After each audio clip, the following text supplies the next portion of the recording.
Ya, assalamualaikum warahmatullahi wabarakatuh. Kembali lagi dengan saya Alvar Rizky Paujan. Kali ini saya balik lagi mau jelasin materi soft skill. Kali ini ada dua yang dibahas. Yang pertama itu game jaringan sama AI, kurang lebih kayak gitu. Eh, di sini saya mau menjelaskan tugas keempat, tugas terakhir yang diupload. Jadi lanjut aja langsung. Pertama saya akan mau jelasin namanya game jaringan. Sebenarnya game jaringan itu apa sih? Nah, jadi ada game yang pakai jaringan. Kalau lihat dari gambar sih kayak gini. Nah, apa itu game? Sebelumnya kan saya udah pernah jelasin game itu apa. Jadi kurang lebih kita review aja. Game merupakan permainan yang menggunakan media elektronik. Sebenarnya nggak harus media elektronik ya, karena permainan game dulu tradisional juga masih banyak. Ya mungkin sekarang-sekarang memang banyak yang menggunakan media elektronik. Merupakan sebuah hiburan berbentuk multimedia yang dibuat semenarik mungkin agar pemain bisa mendapatkan sesuatu, sehingga adanya kepuasan batin dari psikologi seseorang. Game kurang lebih itu hiburan. Pokoknya di slide di tugas-tugas sebelumnya udah dijelasin. Nah, sekarang apa itu jaringan? Kalau kita pisah game sama jaringan, nah ini pengertian jaringannya. Pengertian umum jaringan adalah kumpulan sistem yang terdiri dari beberapa perangkat yang saling terhubung untuk mendapatkan hasil tujuan yang sama. Dapat dikatakan si perangkat-perangkat ini dihubungkan agar dapat terkoneksi satu sama lain. Jadi jaringan tuh gimana caranya membuat PC atau membuat device saling terhubung untuk mencapai tujuan yang sama. Nah, jaringan dapat berupa sambungan yang terhubung ke dunia luas dengan koneksi internet. Juga jenis jaringan offline, di mana kita hanya dapat koneksi antar perangkat dengan sistem lokal area. Kalau jaringan yang lokal itu biasanya kayak peer to peer. Jadi cuma koneksi antar PC satu ke PC satu doang. Jadi ada dua PC, yang satu connect, misalkan ada A B, yang PC A connect ke B, yang B connect ke A. Jadi itu disebut juga jaringan, kan yang penting jaringan itu saling terhubung, saling interaksi, terus saling berbagi resource, intinya kayak gitu.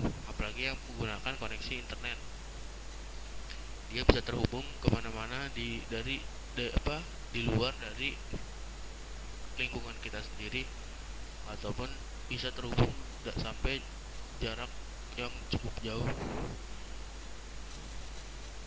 Jadi saat dimana ada suatu perangkat terhubung dengan perangkat lain, kita dapat dikatakan terdapat jaringan, entah itu online atau offline. Terus kita satuin nih, tadi kan bisa game jaringan, nah sekarang kita satunya jadi game jaringan. Game berjaringan adalah suatu permainan dengan media elektronik yang dimainkan dengan cara terhubung dengan user lain dengan memanfaatkan sebuah penghubung jaringan. Jadi kita baca dari sini, intinya game berjaringan itu kita main bareng, mabar, main bareng. Jadi nah mabarnya itu kita nggak harus uh, deket-deketan gitu, nggak harus kayak peer to peer tadi saling berhubungan offline, nggak. Jadi game berjaringan itu dia di sini secara bersamaan dengan user lain berbeda tempat, waktu hingga kondisi dengan bantuan jaringan yang dapat menghubungkan. Jadi intinya game berjaringan itu gimana caranya kita bisa main bareng menggunakan jaringan, main bareng-bareng punya. Terus sejarah perkembangan game online. Perkembangan game online sendiri tidak lepas juga dari perkembangan teknologi komputer. Ya iyalah, sekarang kalau komputer jadul mau main game online juga gimana, game itu doang kan, main sweeper, pinball. Kalau itu di online apa serunya. Terus meledaknya game online sendiri merupakan cerminan dari pesatnya jaringan komputer. Nah, dulu jaringan komputer itu cuma tadi dibilang tuh cuma berdua, gak ada dulu yang namanya internet. Makanya jaringan komputer masih pada kecil-kecil. Ada jaringan internet tapi belum menyeluruh. Misalkan di Amerika udah ada internet, di Indonesia belum ada kan, kayak gitu. Nah, jadi internet itu ngaruh juga ke perkembangan game online itu sendiri. Terus game online saat ini tidaklah sama seperti ketika game online yang diperkenalkan untuk pertama kalinya. Pada saat muncul pertama kalinya tahun 1960, komputer hanya bisa dipakai untuk 2 orang saja untuk bermain game. Yang tadi dibilang game dulu itu masih cupu-cupu, masih jadul. Jadi cuma bisa buat dipakai 2 orang doang, nggak kayak sekarang. Lalu muncullah komputer dengan kemampuan time sharing, sehingga pemain bisa memainkan game tersebut bisa lebih banyak dan tidak harus berada di suatu ruangan yang sama. Multiplayer game yang tadi dibilang gimana caranya mabar, tapi nggak perlu di tempat yang sama, namanya itu time sharing. Nah, pada tahun 1970 ketika muncul jaringan komputer berbasis paket atau paket based komputer networking, jaringan komputer tidak hanya sebatas LAN, tetapi sudah mencakup WAN dan menjadi internet. Nah, ini baru nih yang jaringan komputer tadi. Jadi dulunya cuma pakai LAN yang kecil, cuma 5 PC, 10 PC, cuma yang kehubung cuma itu doang. Tapi sekarang udah One World Area Network atau Wide Area Network. Jadi udah internet udah mencakup seluruh dunia. Game online pertama kali muncul kebanyakan adalah game-game simulasi perang ataupun pesawat yang dipakai untuk kepentingan militer, yang akhirnya dilepas lalu dikomersilkan. Game-game ini kemudian menginspirasi game-game yang lain muncul dan berkembang. Dulu tuh game-game kayak pesawat-pesawat terbang tuh kayak space ya, kayak tembak-tembak lawan alien kayak gitu. Pada tahun 2001 adalah puncak dari demam.com, sehingga penyebaran informasi mengenai game online semakin cepat. Game online berdasarkan teknologi grafis. Ini juga sebelumnya banget kita udah bahas yang 2D sama 3D sama 2,5D. 2,5D itu gambar 2D tapi kelihatannya 3D. Kayak COC. COC itu sebenarnya 2D bukan 2,5D. Bukan 3D pure, karena dia cuma ngelihat dari satu sisi doang, nggak bisa diputer-puter. Nah, terus yang ini yang tipe 3D. Tipe 3D kan udah tuh dibahas juga. Tipe 3D tuh kayak GTA. Pokoknya angelnya bisa diputer-puter dah 360 derajat, 3 dimensi kayak orang bener-bener. Nah, game online berdasarkan cara pembayaran sebenarnya gak usah ya, karena dulu udah pernah dibahas pay per item sama pay buat install, jadi ada 2 gitu. Tapi gak, udah itu cuma review aja lah, gak usah jadinya. Nah, maksudnya ada pembayaran ya, namanya juga pembayaran ya, pasti ada tujuannya. Nah, pembayaran ini maksudnya biar si perusahaan game online itu dapetin uang dari gamenya, namanya pembayaran.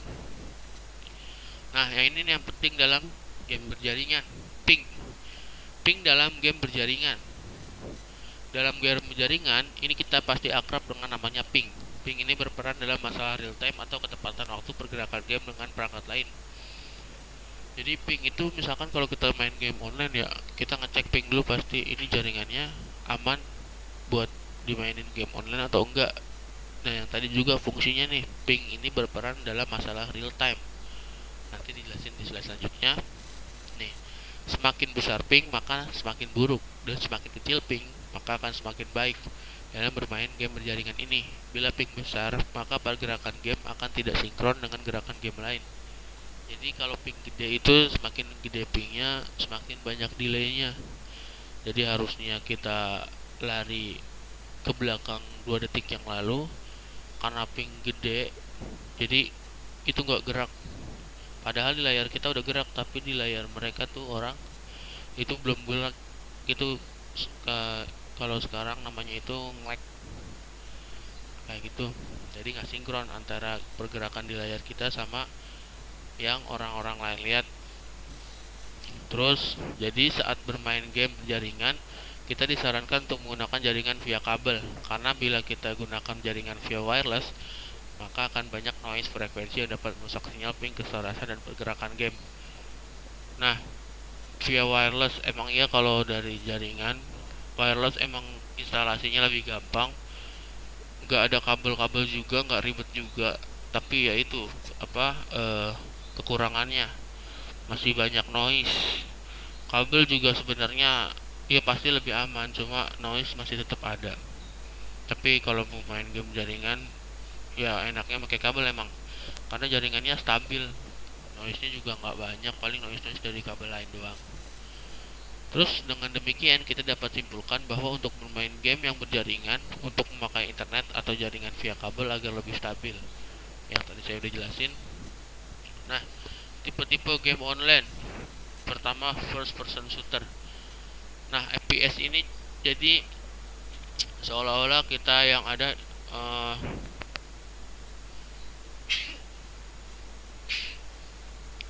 seolah-olah kita yang memegang dalam game ya. Berarti contohnya kayak gini nih. Nih, FPS kayak PB atau kayak CS. Jadi FPS ini cuma kelihatan senjatanya doang. Jadi kayak kita yang megang senjata, layarnya itu kayak view kita. Jadi senjatanya doang yang kelihatan. Di FPS ini, game ini dapat kita mainkan bukan hanya bermain sendiri, tapi bahkan dapat kita mainkan beramai-ramai. Ya PB kan udah berapa orang? 8. Satu game aja 16 orang. Itu satu game ya, satu room. Belum ada ratusan room. Nah, ini juga real time sama. Jadi kalau nggak real time kan lucu ya. Jadi ownersnya udah gerak tapi belum gerak. Kayak gitu. Nah, real time strategi RPG. Game yang permainannya menekankan kepada kehebatan strategi pemainnya. Biasanya pemain memainkan tidak hanya satu karakter saja, tapi banyak karakter. Nih, RPG. Kalau RPG itu jadi kayak gerakin orang, gerakin sendiri gitu. Nah, itu perannya beda-beda, tapi dia tetap gerakin orang. Misalkan kayak Dota nih, Dota ini RPG. Jadi dia ini juga sama, real time RPG, jadi dia mainnya langsung online. Jadi kalau ada tawuran, nah masing-masing tuh sibuk sama perannya masing-masing. Ada carry, support, dan lain-lain, tanker. Nah, kayak gitu. Terus cross platform, artinya aja cross platform kan, berarti dia lintas platform. Jadi nih contohnya kayak gini, GTA 5 bisa dipakai di PS4, Xbox, bisa di PC. Nah, tapi kalau mau main bareng itu sebenarnya satu server, cuma beda device. Beda tadi kalau Dota belum ada di PS, emang bukan game PS, emang game PC. Kalau GTA 5 ini dia ngasih dari PC, PS4, Xbox itu ada. Nah, tapi dia bisa saling terkoneksi, namanya cross platform. Ini contohnya cross platform online GTA 5. Sama browser game, game yang dimainkan pada browser. Contohnya kayak gini nih. Nih sering banget kita yang main dinosaurus gini nih, kalau misalkan jaringannya lagi nggak connect atau mati. Nah, game-game kayak gini juga banyak nih, berbasis web biasanya. Maksudnya kita kunjungin web tertentu, nanti ada main online. Dulu yang main tebak-tebakan itu namanya apa gitu, lupa namanya. Pokoknya ada namanya kayak game tebak-tebakan itu, tapi di web. Ada juga yang nyediain game flash kumpulan di web, banyak. Cari aja game flash web. Dia juga ada mainan Attack on Titan, itu juga sama game flash web, tapi dibuat pakai Unity. Ya grafiknya ya gitu, masih kecil lah, karena itu juga mainnya di browser. Masif multiplayer. Nah, masif ini pemain bermain dalam dunia yang skalanya besar, lebih dari 100 pemain. Setiap pemain dapat berinteraksi langsung seperti halnya dunia nyata. Kayak RF kan jalan-jalan. Nah, tapi setiap orang yang ketemu itu ada yang mainin. Jadi RF kelihatan ramai itu banyak orang-orang yang mainin. Iya, maksudnya ada satu terrain, satu map, tapi isinya itu ada ratusan orang. Dia nyelesain quest masing-masing, tapi di dalam satu ruangan itu sendiri. Nah, itu materi yang pertama, game berjaringan udah kelar. Sekarang pembuatan game komputer dengan menerapkan AI pada game engine. AI sebenarnya udah kita bahas di materi dua, satu apa dua gitu, satu kayaknya. Jadi AI itu artificial intelligence, atau singkat AI didefinisikan sebagai kecerdasan intensitas ilmiah. Nah, sistem seperti AI umumnya dianggap komputer. Kecerdasan diciptakan dan dimasukkan ke dalam suatu mesin komputer agar dapat melakukan pekerjaan seperti yang dapat dilakukan manusia. Jadi AI itu udah dibilang juga, jadi memasukin kayak pemikiran, ini kayak ya, seperti pemikiran manusia yang dimasukin ke komputer biar komputer itu berperilaku atau berpikir seperti manusia, padahal itu pikiran manusia yang dimasukin. Banyak hal yang kelihatannya sulit untuk kecerdasan manusia, tetapi untuk informatika relatif tidak bermasalah. Seperti contoh, mentransformasikan persamaan, menyelesaikan persamaan integral, membuat permainan catur atau backgammon. Ya, membuat permainan catur itu kan sebenarnya kenapa kalau main sendiri itu lawannya bisa lawan kita? Karena itu pakai AI juga. AI kita itu dialgoritmain, jadi seolah-olah catur itu bisa pikir gitu. Padahal mah itu inputan dari manusianya juga. Secara garis besar, AI terbagi ke dalam dua paham pemikiran, yaitu AI konvensional dan kecerdasan komputasional. CI, Computational Intelligence. Beberapa kutipan ahli dunia mengenai apa itu definisi dari kecerdasan buatan AI. AI konvensional kebanyakan melibatkan metode-metode yang sekarang diklasifikasikan sebagai pembelajaran mesin, yang ditandai dengan formalisme dan analisis statistik. Terus juga yang ini dikenal juga sebagai AI simbolis, AI logis, AI murni, dan AI cara lama. Kecerdasan komputasional melibatkan pengembangan atau pembelajaran iteratif, misalnya penalaran parameter seperti dalam sistem koneksionis. Pembelajaran ini berdasarkan pada data empiris dan diasosiasikan dengan AI non-simbolis, AI yang tak teratur dalam perhitungan lunak. Metode artificial intelligence konvensional kayak gini, sistem pakar menerapkan kapabilitas pertimbangan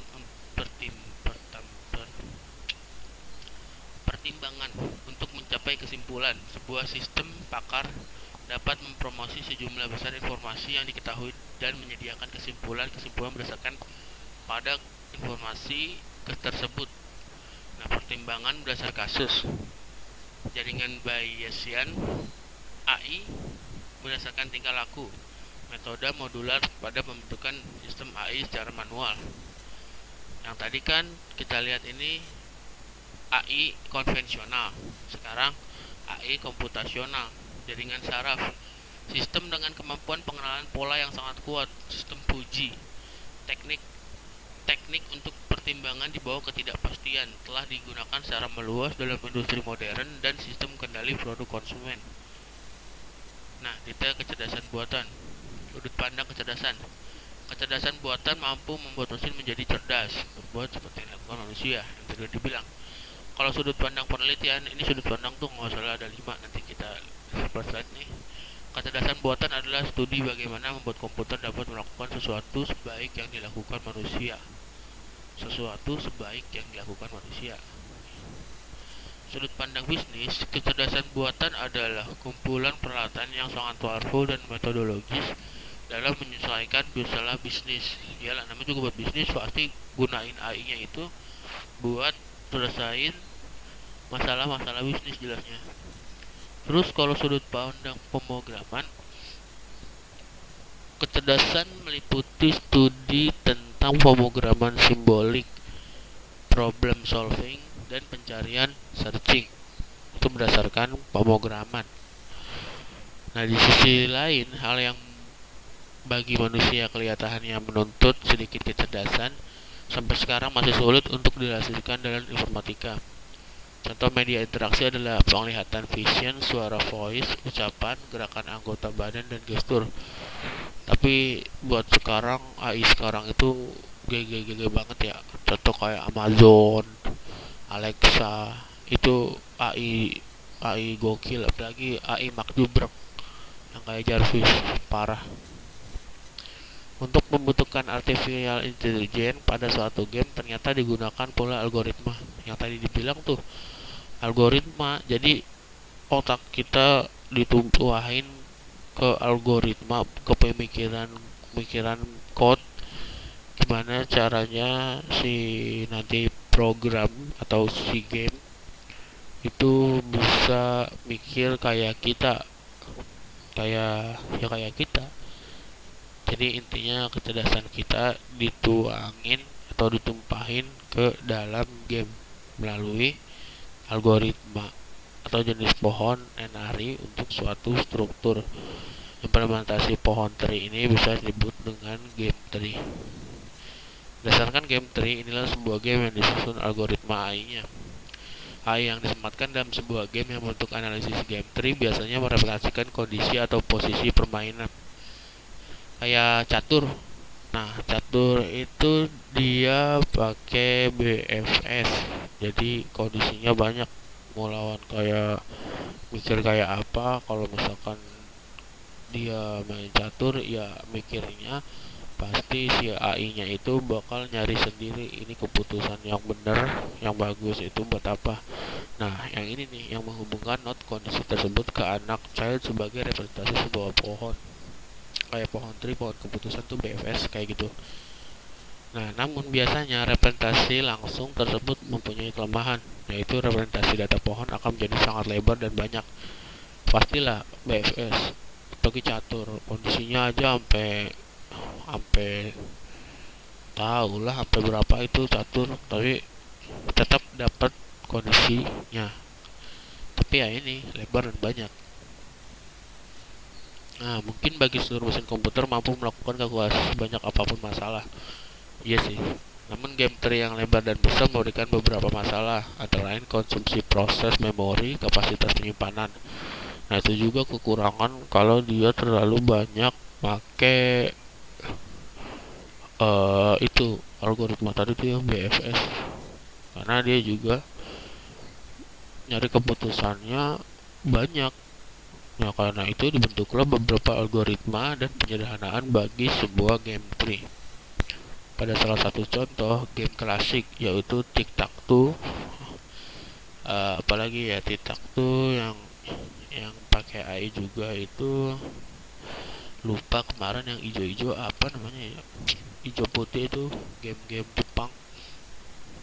Kalau tic-tac-toe kan 3 kotak tuh, 9 kotak yang bakal diisi silang sama bulat. Nah, kita mikir gimana caranya buat jadi silang full sebaris atau jadi bulat full sebaris, entah nyerong lurus ke bawah, kiri, kanan, terserah. Yang penting harus 3 baris. Nah, algoritmanya pakai Minimax. Metode ini berhasil diterapkan dan memberikan reduksi yang cukup signifikan. Dan tidak hanya bisa digunakan secara monoton, Minimax juga digunakan game-game yang lebih rumit seperti catur, tentunya dengan algoritma dan representasi berbeda. Minimax yang merupakan salah satu metode penerapan implementasi pohon NRI pada suatu game menandakan bahwa implementasi struktur pohon khususnya sangatlah diperlukan pada pembuatan dan penerapan artificial intelligence. Jelaslah. Dan tidak menutup kemungkinan ilmu dan metode baru yang lebih canggih akan ditemukan di masa depan. Oh ya iyalah, namanya masa depan gak bakal habis-habis. Ya, itu terakhir, slide terakhir, dan ini slide terakhir dan tugas terakhir. Saya mohon maaf bila ada kekurangannya. Ini juga kalau ada yang nonton ya, kalau enggak juga nggak apa-apa. Assalamualaikum warahmatullahi wabarakatuh.